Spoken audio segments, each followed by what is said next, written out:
Well, hi there, everyone. I am so glad that you have decided to attend this webinar when there are so many other things that you could be doing with your time. I applaud you and I appreciate you guys showing up. This is going to be awesome. So, my name is Bonnie Kissinger, Coach BK with PSR Fit. I am the yoga coach there. And this webinar is going to be on the athlete's healthy foot, how strength and flexibility can help you. And also, we're going to talk a lot about plantar fasciitis and some typical, but maybe some other ways of helping prevent or heal plantar fasciitis. So let's go ahead and get started.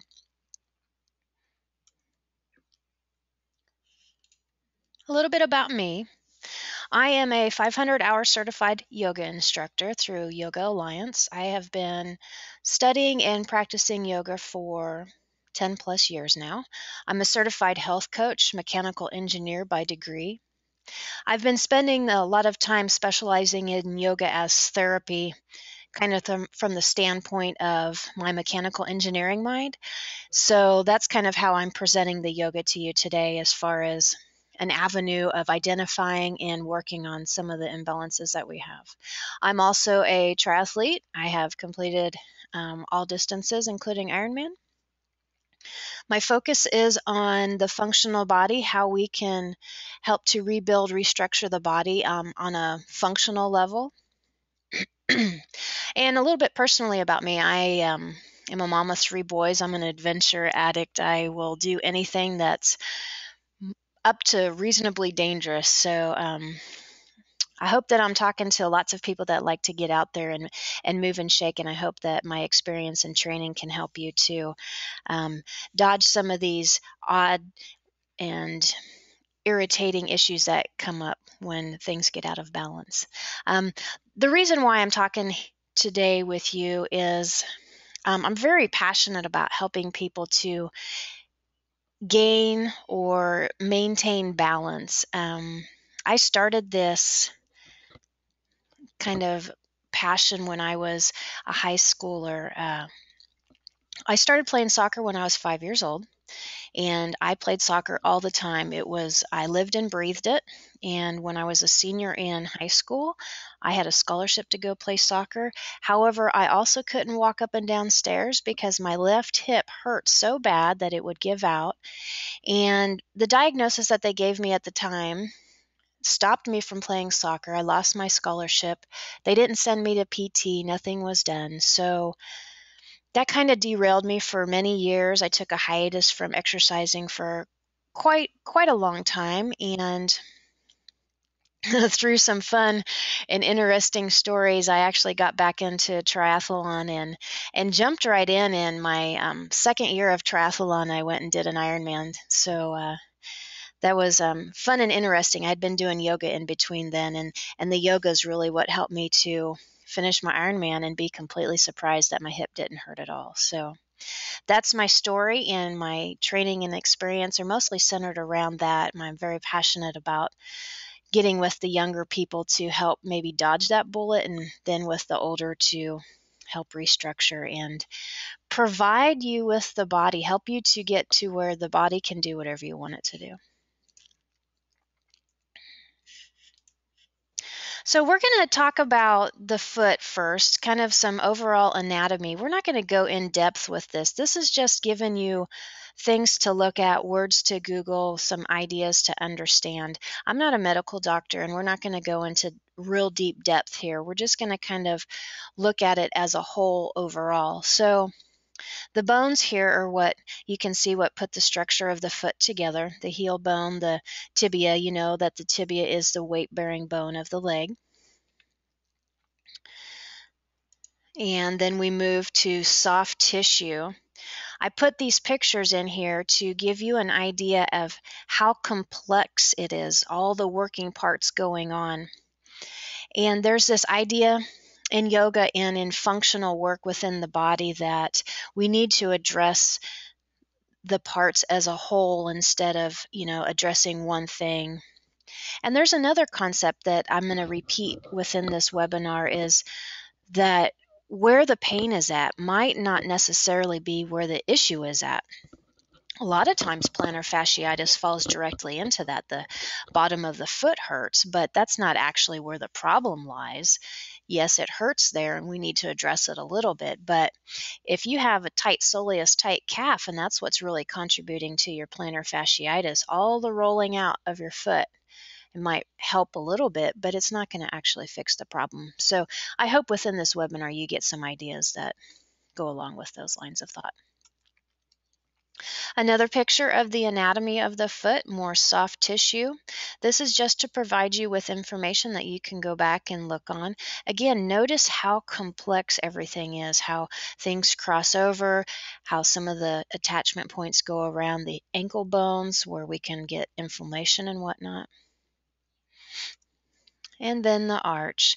In talking about plantar fasciitis, the parts of the arch are kind of interesting and key to understand. Okay, and here we are at the arch, going into this more in depth, the functions of the arch. I find this so fascinating. In engineering terms, the arch is one of the most strong structures in that when it starts to bear weight, it actually becomes stronger because of how the arch is put together. So that's why you see bridges in arches.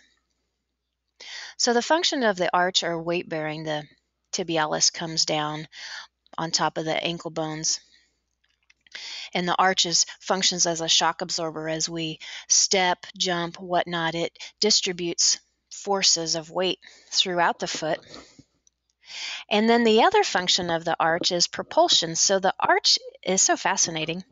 It is built such that it will actually store energy of when coming down, the energy of the weight coming down, it will store that. And if your run form is proper, will provide you with propulsion to go forward. And another interesting note about the arch is that there are actually 3 arches that we will see in the next slide.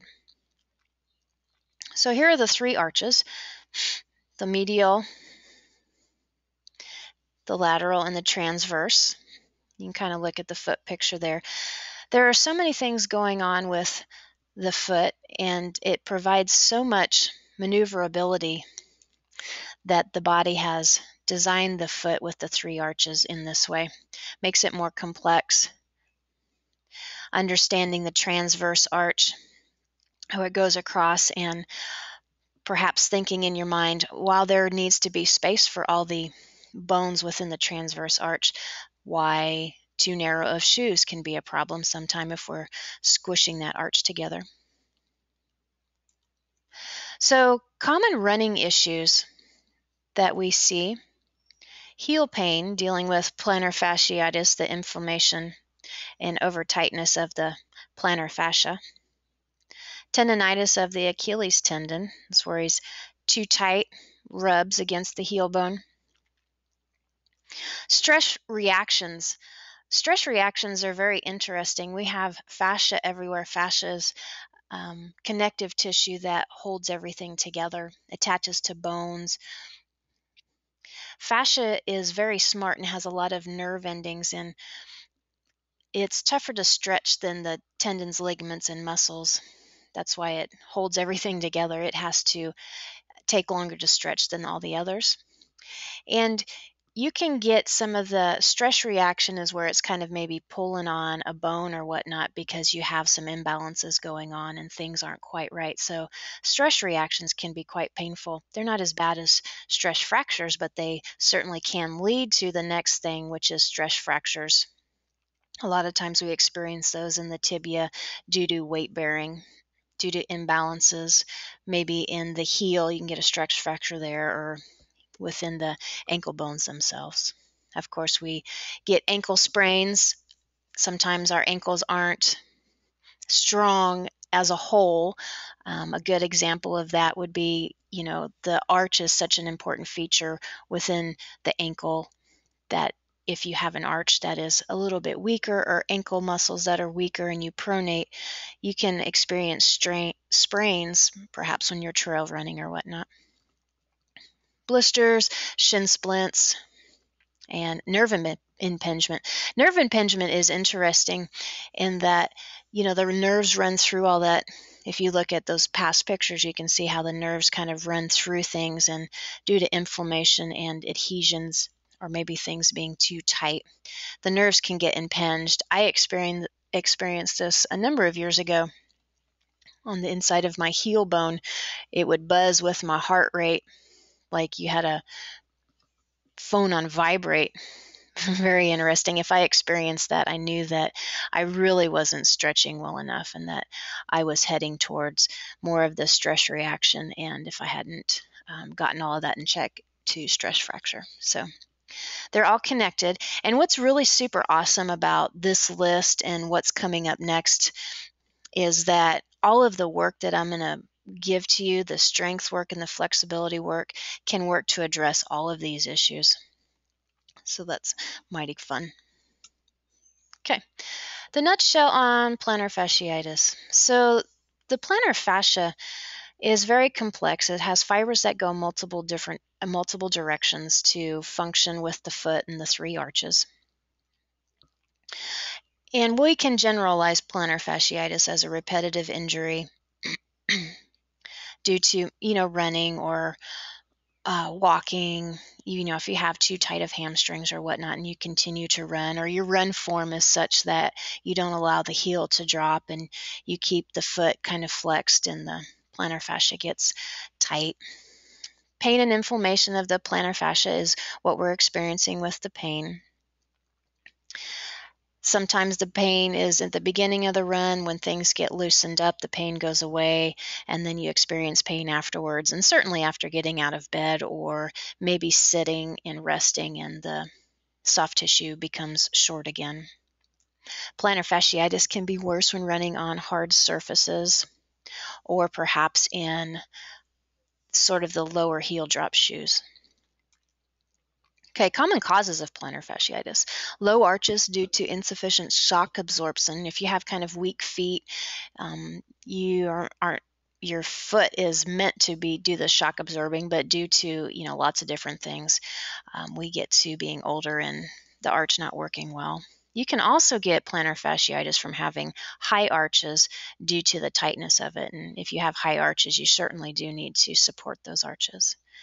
Pronation can cause plantar fasciitis due to the imbalance and dysfunction of the ankle itself when you're running. Being overweight, just the load bearing, can cause plantar fasciitis. Tight leg muscles, the soleus, the gastrocnemius, the hamstrings, can all contribute to plantar fasciitis. They just take up more space. Your running form can cause plantar fasciitis. Sleeping with your toes pointed. If you, sleep and your blankets are heavy and push your toes down at night, that can shorten up the backs of the legs and cause the fascia of the bottom of the feet to become short. And then when you get up in the morning and you step down and you feel like your foot's going to rip apart, you might want to take a look at how you're sleeping. A good way to fix that is to put pillows down at the edge of the bed so you kind of have this little tent for your feet. Improper running shoes or not running with supports if you need them can cause plantar fasciitis. Okay, so solution time. Solutions. Proper shoes, insert supports. You can go to your running store and have your foot looked at or have your coach do running analysis. This is a really big topic, not to be covered here, but it's important to get the shoe just right for your foot. If you have wide feet, if you have low arches, high arches, whatnot. For me personally, I experienced this. I was in stability shoes first, and I went and did a couple of years of mindful work with my feet to help my feet become stronger. And now, for the most part, I can run in stability in neutral shoes and only need to add a little bit of support if I'm running a lot of miles or whatnot. KT tape is fun. KT tape, kinesio tape, is a way of taping up your ankle and your foot in order to help the muscles that need to work to activate.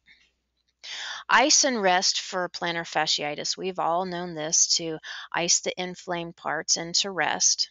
I think this is just kind of a little Band-Aid, not too much of a fix, just kind of first aid. we want to get to the point where we can restructure the lower leg in order for the problem just to be gone.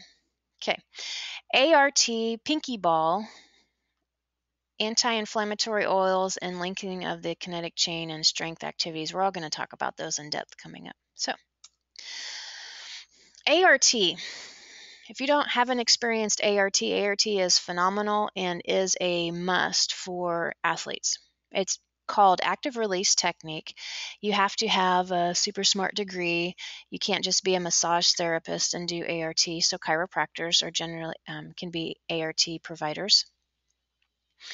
And a good ART provider is going to understand functionally how a whole kinetic chain is put together. So a kinetic chain is sections of the body that really work together to provide some sort of function. So, from your big toe pad, up to maybe your hip. That's a kinetic chain, and he would understand that, okay, yes, your plantar fasciitis hurts. However, let's look throughout the entire kinetic chain to see who's the tightest. Is the hamstring the tightest, the gastroc, the soleus? Who's the tightest? Who is really contributing the most to this issue? So ART is a way of understanding that functionally, and if you think about these pieces as a knot, and you have a knot in a rope, just stretching doesn't address the knot in the rope, but the ART is a way of untying the knot within the rope so you end up with more space. So he's either scraping off adhesions or breaking apart when two very close people work together. So say like your hamstring and your IT band, those two things can actually kind of get stuck together due to inflammation and adhesion. So ART is a way of breaking those two loose. This is very useful for the shoulders. And a lot of the time the ART is a quick fix. So ART is good stuff. The pinky ball. I get pinky ball at the dollar store. They cost $1. They're awesome. They're just the right texture. Lacrosse ball, not so dense, but I roll my feet on them. And you can work to do your own ART, kind of breaking things apart by rolling on them, flexing your foot around. It's a good way to get some stretching going on. You could also use a frozen water bottle to do the ice and kind of rolling out the foot at the same time. So, anti-inflammatory oils. This might be new to you as far as how to address plantar fasciitis, and this also works for a lot of other body problems such as knees and shoulders. Lavender oil is a very versatile oil. It comes from a plant, lavender, so it has medicinal properties. It's antibacterial, viral, and inflammatory. So I'll say again, lavender oil is anti-inflammatory.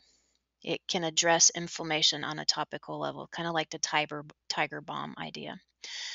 So Sunbreeze is an oil that I like to find on Amazon, and it has a mixture of oils. It doesn't have lavender in it, but it's very potent. You don't want to get this stuff anywhere near your eyes or whatnot. It has just so much camphor and menthol in it. It's really good stuff to help with pulling out inflammation out of joints. Lemongrass, an essential oil, it's from a plant, has nutrients in it that actually helps ligaments and tendons to heal.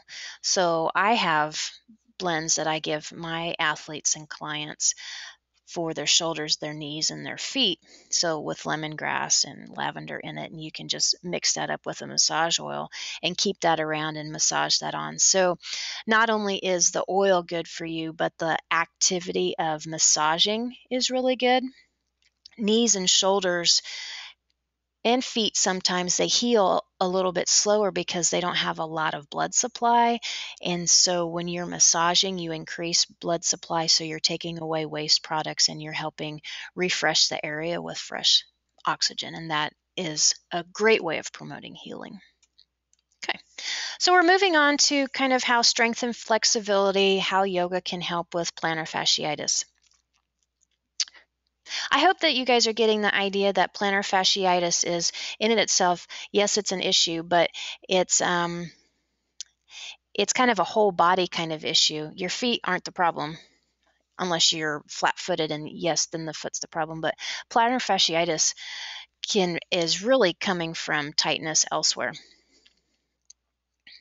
So in the principle that we were talking about, I'll reiterate it, that a lot of the times the problem isn't where the pain is at.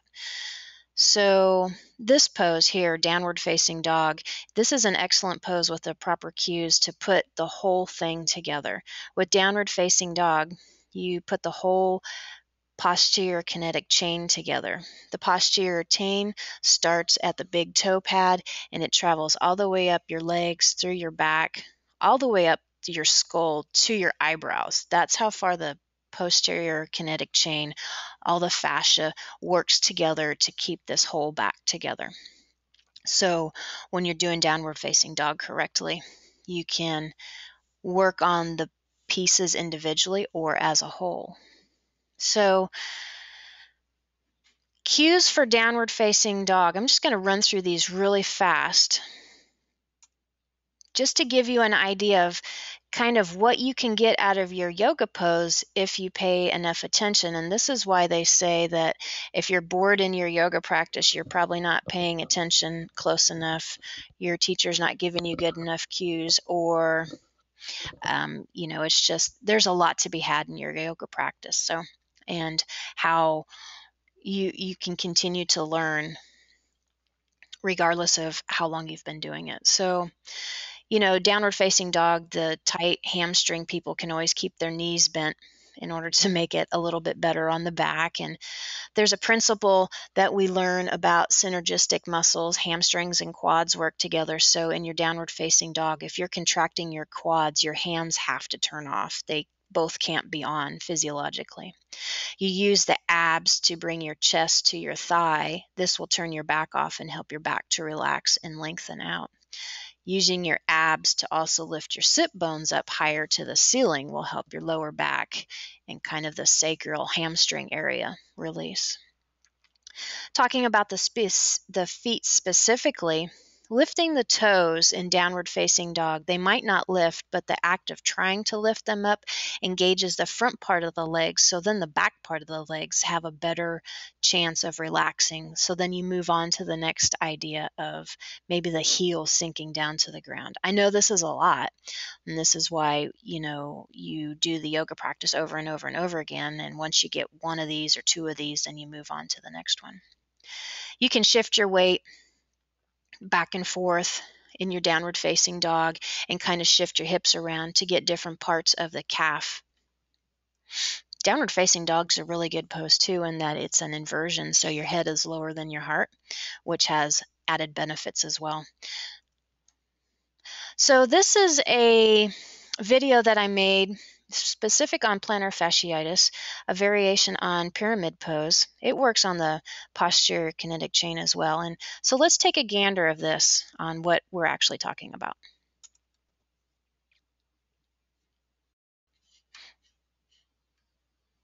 Welcome team, Coach Bonnie here.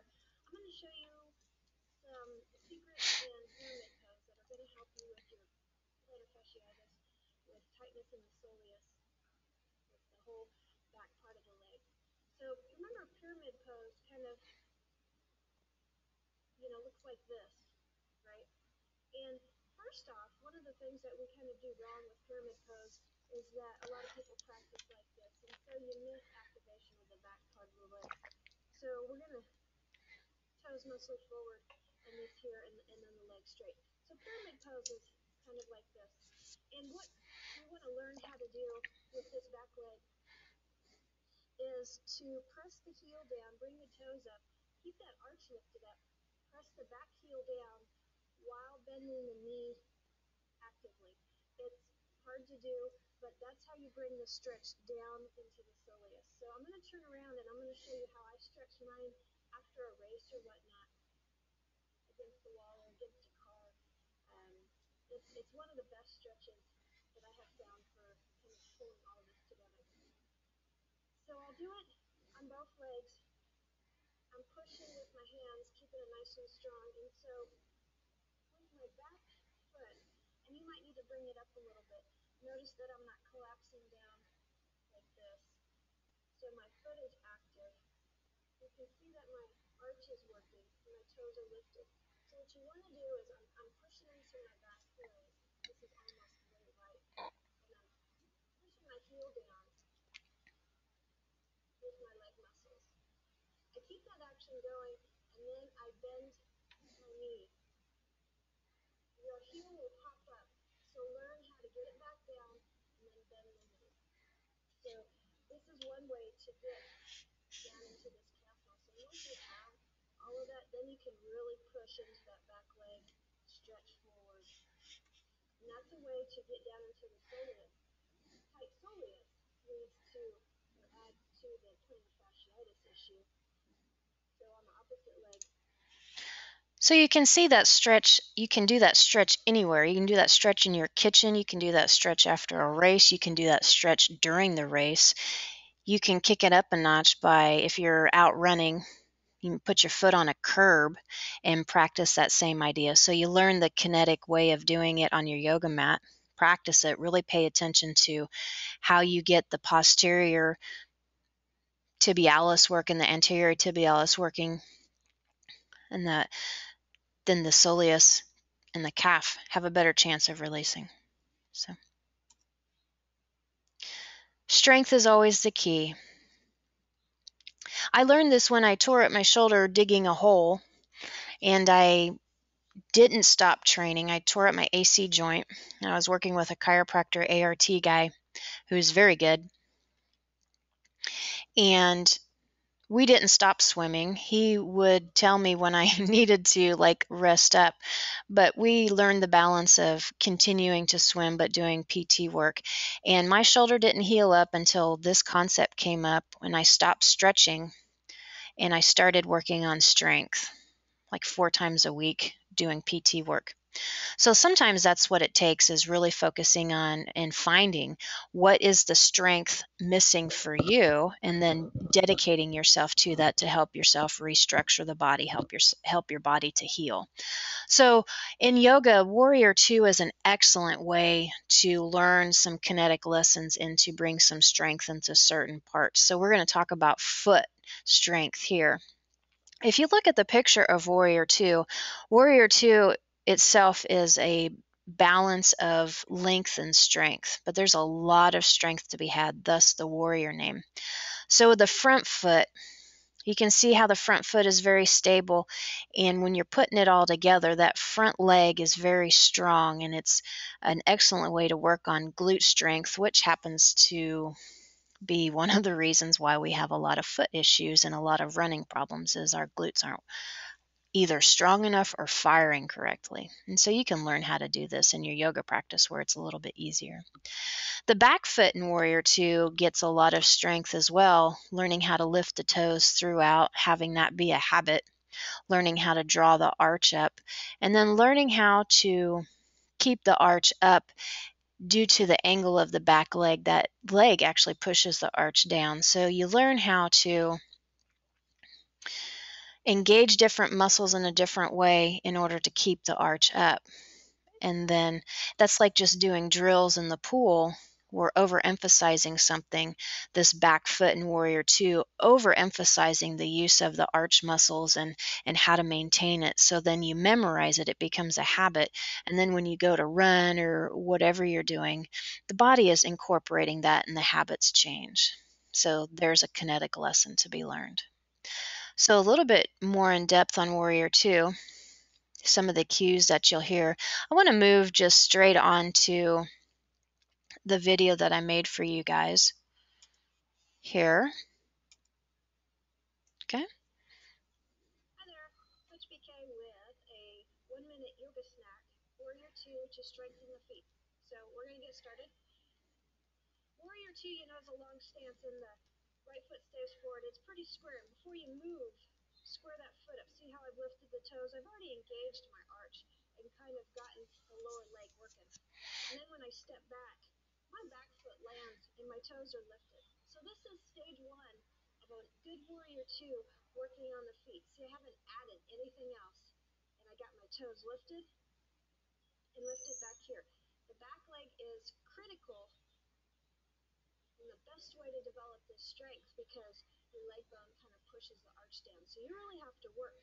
And the key to doing that is to lift the toes in the back, but also press the back edge of that foot down. So then as you bend your knee here in the Warrior Two, my arch is still lifted over here. My feet are working a lot.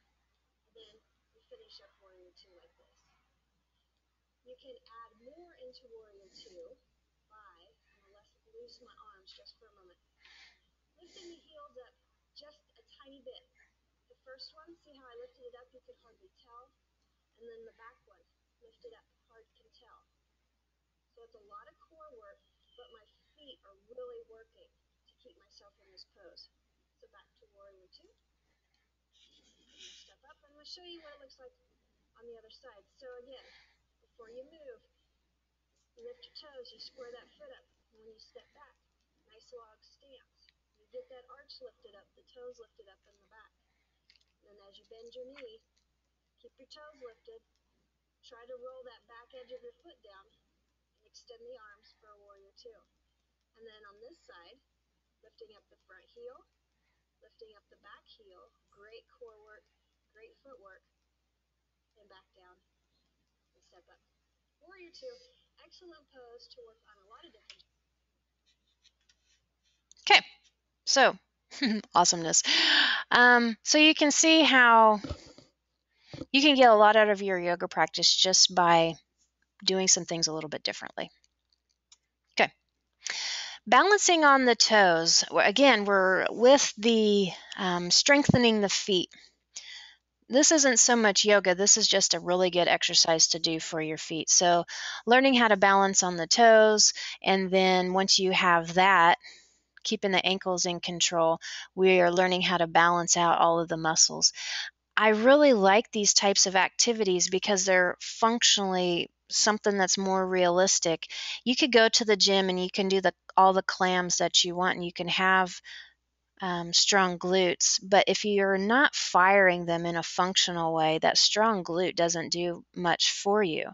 So this is why I really like more of these functional movements that give you automatic feedback. If you're not doing it right, you're going to fall over, or you're going to fall off the Bosu ball or whatnot, or you're going to fall out of that yoga pose. We're just trying to put all of it together. And so in cultivating these things, we don't have to focus on one individual thing. We don't have to be smart enough to know what one individual thing needs to be worked on.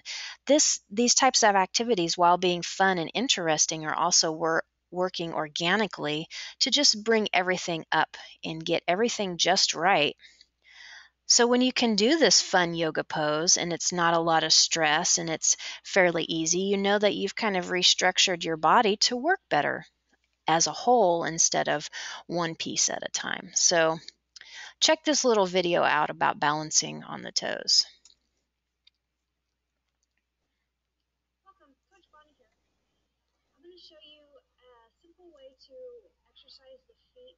Say if you pronate too much when you're running, if you have flat feet, we can develop more strength in the arch to complement our running. A very simple exercise is just to learn how to balance on your toes. So if you can look down at my toes and pay attention to what my ankles do if they move around a lot. So weak feet will kind of look like this when you're kind of going like that, right? And you might start out halfway and not be able to come up all the way. So the first stage of this is to square your feet hip distance apart, spread your toes, and lift up. See how my ankles are staying fairly strong together. They're not rocking back and forth, and I can stand like this for quite a while. If you need a wall, that is a useful tool. So learning how to balance like that. Second step of this, pretty easy. So once you get up to here and get up to here, then it's time to introduce that squat where your knees track straight forward. So down, whoop, see how they gave out a little bit? And back up. So trying it again, lifting up, the squat, and back up. So give that a try. Coach BK with PSR Fit. Have a great day. Okay. This one you can make a little bit easier for yourself by using a wall or putting a chair in front of you. This is a really good one for knees as well. If your knees are a little bit cranky, that squat activity is a great workout and a great way to balance everything out around the knee that might be squawking a little bit. So moving on. Balancing on the Bosu ball. I got a lot of feedback that said the balancing on the Bosu ball is kind of crazy and why do you do that and yada, yada, yada. I balance on the Bosu ball because balancing on the floor, I've gotten good at balancing, so I need a little bit of extra work. But the reason why balancing on the Bosu ball is so good is that it introduces just enough stability to get everybody in the ankle and the foot working. And there's this principle that we can learn. We can learn it on the yoga mat. It's part of the running high. Ladies, when you really need this, especially ones that have given birth, that this idea of being strong on the inside, the core work, learning how to put, the pelvic bowl together with the core and lifting up instead of the abs pushing down. So pelvic work and everything lifting up. But this is all part of this, of being strong on the inside, but then being flexible on the outside. So kind of like this strong and at ease idea. A good thing for swimming. So a lot of us can be very strong, but not at ease. So it's hard to make the tiny little adjustments needed in order to balance, say on the Bosu ball, or if you're out trail running and your ankle kind of gives way, but this strong and at ease idea, your body is very confident and it kind of trusts itself and recovers. So there's a lot of lessons to be learned on the Bosu ball besides it being kind of fun and crazy. So let's take a gander at this video and perhaps you get the idea of what I'm talking about.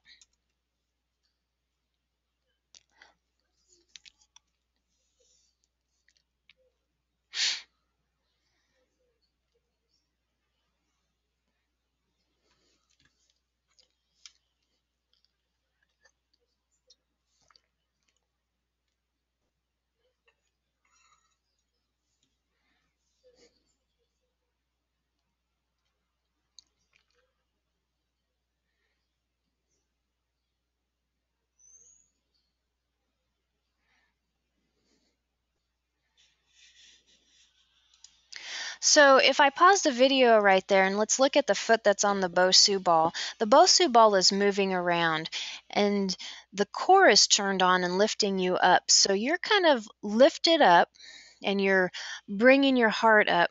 So you're not kind of crashing down on that foot and you're not falling down.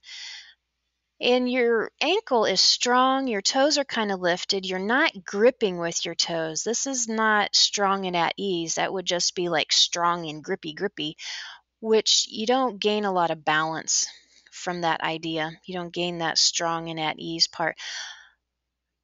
But this activity allows your ankle to adjust in the small ways that it needs to, but you're still really strong with the arch and whatnot. So it's a very good lesson to learn for running, a lot in trail running, and if you want to work on your balance. But this is a really good way to learn how to get the hip stronger, learn how to get the ankle stronger, learn how to work with the feet. Because I guarantee you, if you don't have strong feet, you probably can't do this. Okay, so that's a little bit on healthy feet. I hope that it was just nutshell enough to give you some ideas on maybe considering your own feet and if there is anything that you need to work on. There's a ton of videos in our education center and to check out and work on. So I want to give this a couple of final thoughts. Balance is very important. We've been hearing that, supportive activities to rack out your badass activities, like, doing the foundation aerobic work to support the speed work, or getting enough sleep to help yourself recover, to stretch the parts that are strong to get this balance between strength and flexibility. So, running wise, you have to make sure that you're doing adequate work for your feet. Maybe not just putting stability shoes on and counting it good, but maybe actively incorporating some of these ideas into your day-to-day to help you cultivate stronger feet.